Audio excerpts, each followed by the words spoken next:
Hello, नमस्कार. आनंदी कट्ट्यावर मी जयंत ठोंबरे आपल्या सर्व श्रोत्यांचं मनपूर्वक स्वागत करतो.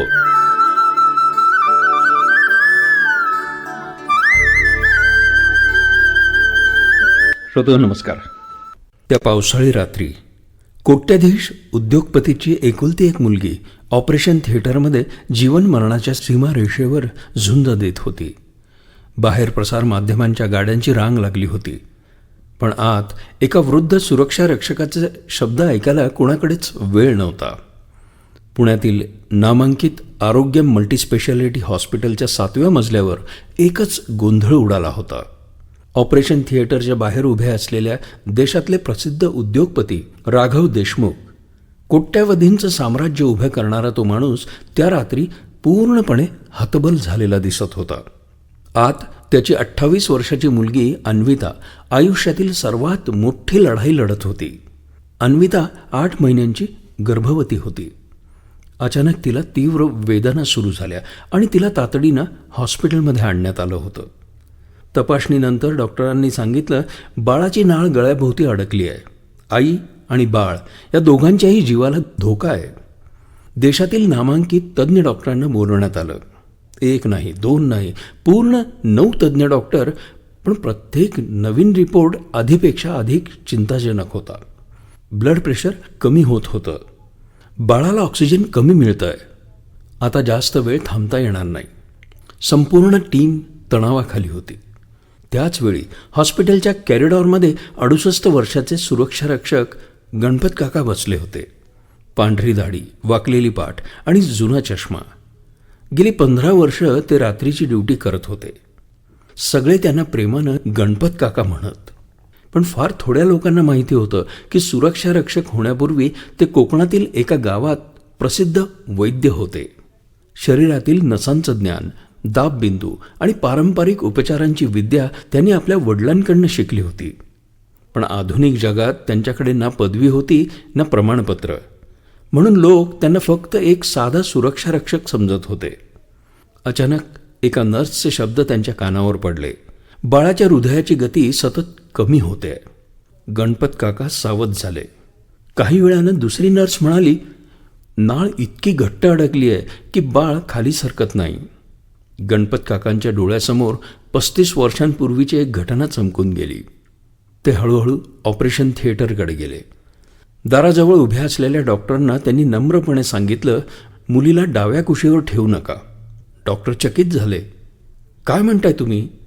गणपत काका शांतपणे म्हणाले, ज्या बाजूने नाळ दाबली जाते त्या बाजूचा भार वाढतोय, तिला दुसऱ्या बाजूला वळवा. डॉक्टरांचा चेहरा रागानं लाल झाला. तुम्ही सुरक्षारक्षक आहात की सर्जन? आजूबाजूचे काही लोक हसू लागले. गणपत काका काहीच बोलले नाहीत. ते शांतपणे मागे फिरले, पण त्यांच्या चेहऱ्यावरची चिंता स्पष्ट दिसत होती. तेवढ्यात ऑपरेशन थिएटरचं दार उघडलं. एक डॉक्टर धावत बाहेर आला. आत तातडीनं निर्णय घ्यावा लागेल. आई किंवा बाळ, दोघांच्यापैकी एकालाच वाचवता येईल. हे ऐकताच राघव देशमुख यांच्या पायाखालची जमीनच सरकली. त्यांची पत्नी सुमन ही रडू लागली. पहिल्यांदाच त्या श्रीमंत कुटुंबाला जाणवलं की काही लढाया पैशाने जिंकता येत नाहीत. तेवढ्यात मागून एक शांत आवाज आला, दोघांनाही वाचवता येईल. सगळ्यांनी मागे वळून पाहिलं. ते गणपत काका होते. राघव चिडून म्हणाले, तुम्ही इथं काय करताय? गणपत काका शांतपणे म्हणाले, बाळाला रस्ता नकोय साहेब, त्याला श्वास हवाय. संपूर्ण कॉरिडॉर शांत झाला. गणपत काका पुढे म्हणाले, माझं चुकलं तर मला लगेच बाहेर काढा, पण माझा एकदा ऐका तर खरं. डॉक्टरांनी अनिच्छेनं त्यांचा सल्ला मान्य केला. अन्विताची स्थिती बदलण्यात आली. सगळ्यांचे डोळे मॉनिटरवर खेळले होते. 1 सेकंद, 2 सेकंद, 5 सेकंद आणि अचानक बाळाची हृदयगती स्थिर होऊ लागली. एक नर्स आनंदाने ओरडली, सर, हार्ट रेट वाढतोय. डॉक्टर अवाक झाले. तासनतास न समजलेली गोष्ट एका वृद्ध सुरक्षारक्षकानं ओळखली होती. त्यानंतर ऑपरेशन सुरू झालं. 1.5 तासाच्या तणावानंतर ऑपरेशन थिएटरचं दार उघडलं. नर्सच्या डोळ्यात आनंदाश्रू होते. अभिनंदन, आई आणि बाळ दोघंही सुरक्षित आहेत. राघव देशमुख यांच्या डोळ्यातून अश्रू वाहू लागले. काही वेळानंतर त्यांनी पाहिलं आणि प्रश्न विचारला, गणपत काका कुठे आहेत? पण गणपत काका शांतपणे आपल्या जागेवर परत गेले होते. जणू काही घडलंच नव्हतं. दुसऱ्या दिवशी अन्विताला सर्व घटना सांगण्यात आली. तिने ताबडतोब म्हटलं, मला त्यांना भेटायचं आहे. गणपत काकांना बोलावण्यात आलं. ते आत येताच अन्वितानं आपल्या नवजात बाळाला त्यांच्या हातात दिलं. गणपत काकांच्या डोळ्यात पाणी आलं. त्यांनी थरथरत्या हातानं बाळाच्या डोक्यावरून हात फिरवला. अन्विता म्हणाली, आज माझं बाळ श्वास घेतंय ते तुमच्यामुळे. गणपत काका हसले. नाही ग बाळा, देवानं वाचवलं, मी तर फक्त एक निमित्त ठरलो. तेवढ्यात राघव देशमुख आत आले. काही क्षण ते गणपत काकांकडे पाहतच राहिले आणि अचानक देशातल्या त्या सर्वात मोठ्या उद्योगपतींना सर्वांसमोर वाकून गणपत काकांच्या पायाला स्पर्श केला. संपूर्ण खोली स्तब्ध झाली. मला माफ करा काका, काल मी फक्त तुम्हाला सुरक्षारक्षक समजलो. गणपत काकांनी त्यांना उठवत म्हटलं, बाळा, माणसाचं काम लहान मोठं असू शकतं, पण त्याचा अनुभव हा कधीच लहान नसतो. हे शब्द प्रत्येकाच्या मनात घर करून गेले. काही दिवसांनी हॉस्पिटलमध्ये मोठा समारंभ आयोजित करण्यात आला.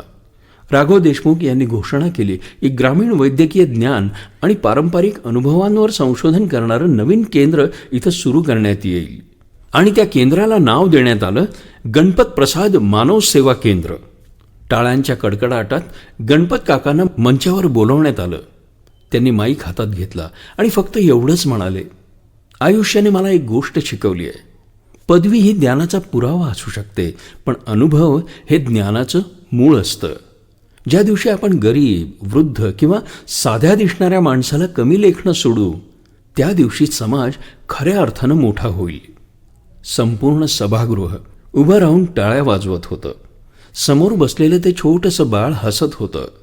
त्याला माहीत नव्हतं की त्याच्या जन्मानं फक्त एक कुटुंबाचं नव्हे तर अनेकांच्या विचारांचाही पुनर्जन्म घडवला होता.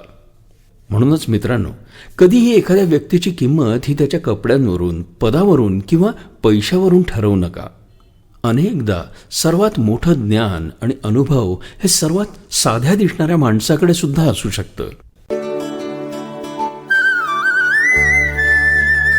यानंतर पुढचा कार्यक्रम ऐकायला विसरू नका, आनंदी कट्टा रेडिओ जयंतवरून. तोपर्यंत मात्र आनंदी रहा.